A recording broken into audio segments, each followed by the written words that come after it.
बिल्कुल जी, हमारे साथ साहबजादा हामिद रजा सुन्नी इत्तेहाद कौंसिल के रहनुमा मौजूद हैं, इनसे बात करेंगे। सर, किस तरह से देख रहे हैं जो इसराइल ने ईरान पर हमला किया, पाकिस्तान का किरदार क्या होना चाहिए, और एज अपोजिशन अब आप क्या तजवीज़ करते हैं कि हुकूमत को अब किस तरह का किरदार प्ले करना चाहिए? बिस्मिल्लाहिर्रहमानिर्रहीम। देखें जी, इसके ऊपर तो कोई दो राय नहीं है, कोई दूसरी सोच नहीं है कि ये एक ऐसा इशू है जिसके ऊपर आप न्यूट्रल नहीं रह सकते, आपको साइड लेनी पड़ेगी। और हिस्टोरिकली आपको वही साइड लेनी चाहिए जो पाकिस्तान के फोर फादर्स ने, फाउंडर्स ने ली। हमें इसराइल के ख़िलाफ़ जाना होगा, हमें ईरान की हमायत के अंदर जाना होगा, हमें बड़ा क्लियर स्टांस लेना होगा। हम बैन बात करके इसमें से नहीं निकल सकते, क्योंकि सब लोगों को ये बात ज़हन से निकाल देनी चाहिए कि ईरान के बाद ये सिलसिला रुक जाएगा।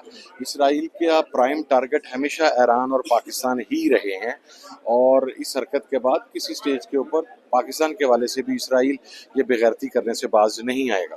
तो यही मौका है जब न सिर्फ पाकिस्तान बल्कि पाकिस्तान को लीड लेते हुए सारे आलम इस्लाम को साथ खड़ा करना। अच्छा सर, ये बताइएगा, PTI अब एहतजाज की कॉल जो है वो देने जा रही है, इमरान खान की जानिब से इंतजार किया जा रहा है। अली अमीन गंडापुर की स्पीच को आप कैसे देखते हैं? आप भी हाई कोर्ट के बाहर मौजूद थे जब उन्होंने कहा था इस दफ़ा हम हथियार अपने साथ लाएंगे, बड़ा सख्त लबो लहजा था उनका। क्या समझते हैं कि अब एहतजाज जो है ये किस तरफ जाता आपको नजर आ रहा है? नहीं, देखिए, उस बात को पूरा ही नहीं ना लिया गया। मसला यही है, मैं अली अमीन के साथ खड़ा हुआ था जब उन्होंने ये बात की। उन्होंने ये कहा कि सेल्फ डिफेंस के अंदर, तो सेल्फ डिफेंस के अंदर तो हथियार मैं भी लेके चलता हूँ ना। अब मुझे तालिबान से खतरा है, कल जमातों से खतरा है, TTP से खतरा है, तो क्या मैं, रियासत ने मुझे एक हक दिया है, आईन ने मुझे एक हक दिया है, मैं अपनी ज़ाती हिफाजत के लिए मैं अपना हथियार साथ लेके चल सकता हूँ। तो अली अमीन ने सेल्फ प्रोटेक्शन के लिए बात की थी, उस बात को कट करके आधा चलाया गया।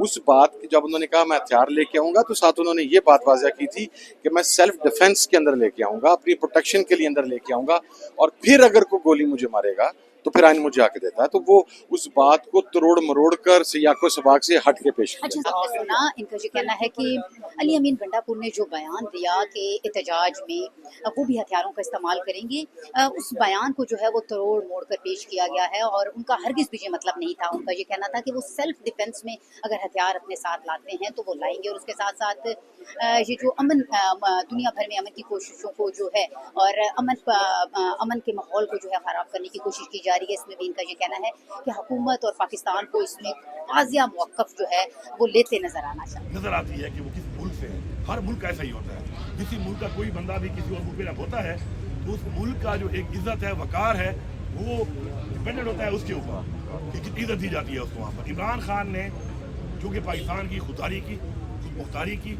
और पाकिस्तान के वकार की बात की, हमेशा इसलिए ओवरसीज फॉलो करते हैं इमरान खान। अब ये जो हमसे सवाल होता है कि आप उनके साथ हैं या नहीं है, मैं बड़ा क्लियरली बता रहा हूँ कि जो भी शख्स दुनिया के किसी भी कोने में इमरान खान के लिए आवाज़ उठा रहा है, हम उसके साथ हैं, और हम उसके साथ हैं। और अगर ये समझते हैं कि उनका साथ देने से इनको तकलीफ होती है, तो अल्लाह करे इनको और तकलीफ पहुँचे। हम पहुँचाना चाहते हैं तकलीफ, इनको पहुँचनी चाहिए तकलीफ इनको। मैं सबको पैगाम दे रहा हूँ यहाँ से, हम आपके साथ हैं, आप इमरान खान के लिए आवाज़ उठाएं। आपको तो एक गोलियाँ भी नहीं मार सकते, क्योंकि ये गुलाम है उन मुल्कों के, वहाँ से पाँव पकड़ते हैं, बूट पॉलिश करते हैं। तो आपको तो लिवरेज है इस चीज़ से, गोलियाँ भी आपको नहीं मार सकते। तो आप खुल के एहतजाज करें, आप खुल के इमरान खान के लिए आवाज़ उठाएं, क्योंकि इमरान खान के लिए आवाज़ उठाना अपनी इस नस्ल के लिए, जनरेशन के लिए और पाकिस्तान के लिए आवाज़ उठाना है। वो जो कुर्बानी दे रहा है अपने लिए नहीं दे रहा, वो हमारी नस्लों के लिए कुर्बानी दे रहा है, वो पाकिस्तान के लिए कुर्बानी दे रहा है। तो ये क्लैरिटी हो जाए सबको कि तैयारी करो। इंशाल्लाह ये जितना भी जोर लगा लें, इमरान खान न झुकने वाला है, न बिकने वाला है, न कोई डील करने वाला है। ये इनको पता चल गया है। इनके बयान सुने होंगे आपने कि हफ्ता नहीं टिकेगा, वो शुक्र है जो लोग उसको मिलते हैं। मैं आपको दावे से कह रहा हूँ कि मैं इमरान खान को मिलता हूँ। अगर मुझे ये सोच में निकाल दूँ अपने जहन से, इमरान खान इस वक्त जेल में बैठा हुआ है, उसकी बॉडी लैंग्वेज, उसकी बातें, उसका जज्बा, मुझे लगता है कि शायद बड़ी गाला में मीटिंग कर रहा हूँ उसे। वो डटा हुआ है, क्योंकि उसका ज़ाती इंटरेस्ट ही नहीं है, वो कौम की जंग लड़ रहा है। उसके अंदर एक जज्बा जो है वो ये है कि मैं अपनी कौम के लिए कुर्बानी दे रहा हूँ, तो वो डटा हुआ है। हम तो बाहर घूम रहे हैं, हम भी डटे हुए हैं। अब ये तहरीक जो दोबारा शुरू होने लगी है, इस तहरीक के अंदर आर या पार होगा। आर या पार इसलिए होगा क्योंकि एक अदलिया रह गई थी कि हम इंसाफ मांग रहे हैं उससे अपने आइन के मुताबिक, उनका हाल भी हमने देख लिया। बाकी तो सब तमाम इदारे आपके सामने ही हैं। तमाम इदारे किस काम पे लगे हुए हैं, जिस एजेंडे पे लगे हुए हैं, वो आपके सामने है। 1 पॉइंट एजेंडा है, और से मैं कोई खंदक खोदूं, मैं कोई सुरंग खोदूं, ये मैं बताऊंगा नहीं, ताकि इनको पता ही ना हो मैं कहाँ से आ रहा हूँ। और पूरे पाकिस्तान से हम आएंगे, अपने तरीके से आएंगे। और फिर रिपीट कर रहा हूँ, चला देना, इस दफा हम हथियार लेके आएंगे। मेरे मजहब ने मुझे कहा है, मेरे मजहब ने इजाजत दी है कि मैं अपना डिफेंस करूंगा। मेरे आइन ने मुझे इजाजत दी है कि मैं अपना डिफेंस करूंगा। मेरे पैसों पे खरीदी हुई गोली अगर मेरे सीने में मारी जाएगी तो फिर जो मैं अपने पैसों से गोली खरीदता हूँ, मैं हक रखता हूँ कि ऐसे बंदे को मैं भी गोली सीने में मारूं।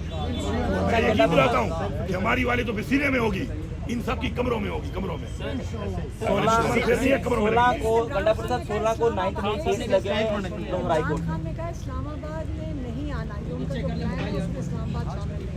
अपने अपने शहरों को बंद करना है, अपने अपने शहरों को बंद करना है। Thank you ji.